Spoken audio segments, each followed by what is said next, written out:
నిరుద్యోగ మిత్రులందరూ కూడా ఈ రాష్ట్రంలో 7 నెలలు కాంగ్రెస్ ప్రభుత్వం వచ్చింది. 7 నెలల్లో వారు చెప్పింది ఒక్క నిర్ణయం కూడా తీసుకోలేదు. జాబ్ క్యాలెండర్ ఇస్తామని చెప్పేసి ఇంతవరకు దాని మీద ఎటువంటి చర్యలు తీసుకోలే. ఇవాళ 1:50 ఇంతకుముందు గ్రూప్ 1లో ఇచ్చేవాళ్ళు, 1:50 కాదు 1:100 చేయాలని చెప్పేసి నిరుద్యోగులందరూ కోరిండ్రు. గత ప్రభుత్వం చేయలేకపోతే మేము చేస్తామని చెప్పి కదా, అందుకే నిరుద్యోగులందరూ కూడా కాంగ్రెస్ పార్టీకి ఓట్లు వేశారు కదా. 1:50 నుంచి 1:100 చేస్తే నీకు వచ్చే నష్టం ఏంటి?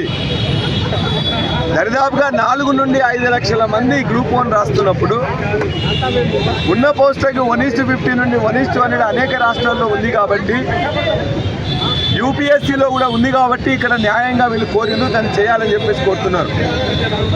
ఈ కాంగ్రెస్ ప్రభుత్వం వెంటనే 1:50 నుంచి 1:100 పెంచాలని డిమాండ్ చేస్తున్నాం. అదేవిధంగా గ్రూప్ 2 కానీ గ్రూప్ 3 కానీ ఏదైతే ఇంతకుముందు కాంగ్రెస్ ప్రభుత్వం కానీ నిరుద్యోగులు గారు చెప్పిందో, కాంగ్రెస్ పార్టీ గారు చెప్పిందో, వాళ్ళు చెప్పిన దాని ప్రకారం ఉన్న సీట్లు అన్నిటి కూడా పెంచుతామని చెప్పిండ్రు. పెంచడానికి ఏమి ఇబ్బంది?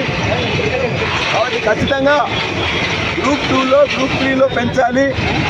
అదేవిధంగా మెగా డిఎస్సి ఏదైతే ఉన్నదో ఆ మెగా డిఎస్సిలో కూడా 7,000 కాదు, మేము 50,000తో ఇస్తామన్నారు.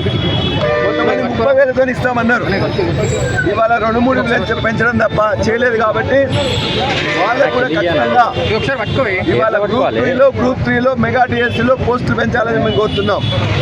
వీటన్నిటితో పాటు ఏ ఖర్చు లేకుండా జాబ్ క్యాలెండర్ ఇస్తామని ఎందుకు ఇవ్వట్లేదు? ఆ జాబ్ క్యాలెండర్ వెంటనే ఇవ్వాలి. జాబ్ క్యాలెండర్ ఇవ్వడానికి కోదండరాం రోజు మాట్లాడేవాడు, అయ్యా కేసీఆర్ ఎందుకు ఇవ్వట్లేదు అని. మరి వాళ్ళ నోళ్ళు ఎందుకు మూతలు పడ్డాయి? ఎందుకు మూతలు పడ్డాయి?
Allez,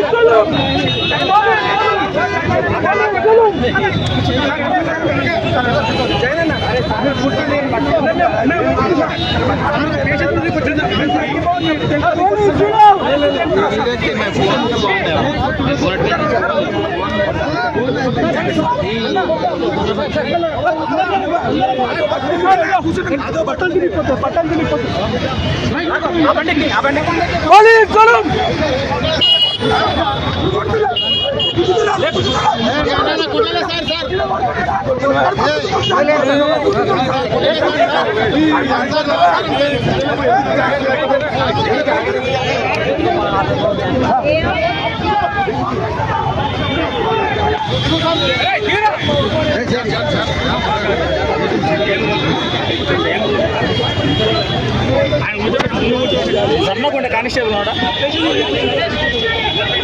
మన కానిస్టేబుల్ ఇది ఎక్కి పట్టుకొని బొమ్మను సార్ పంపండి సార్. ఎందుకు అరెస్ట్ చేస్తున్నారో చెప్పకుండా మొబైల్ ఇక్కడ తీసుకొని పోతా ఉన్నారు. పోనీ పోనీ ఇక్కడ మోతీలాల్ పరామర్శించడానికి అని చెప్పేసి వస్తే చాలా దుర్మార్గంగా మొత్తం కూడా ఏం చెప్పకుండా అరెస్ట్ చేస్తున్నారు. పోలీసులు జులుం నశించాలి. ఇంత దుర్మార్గంగా ఆనాడు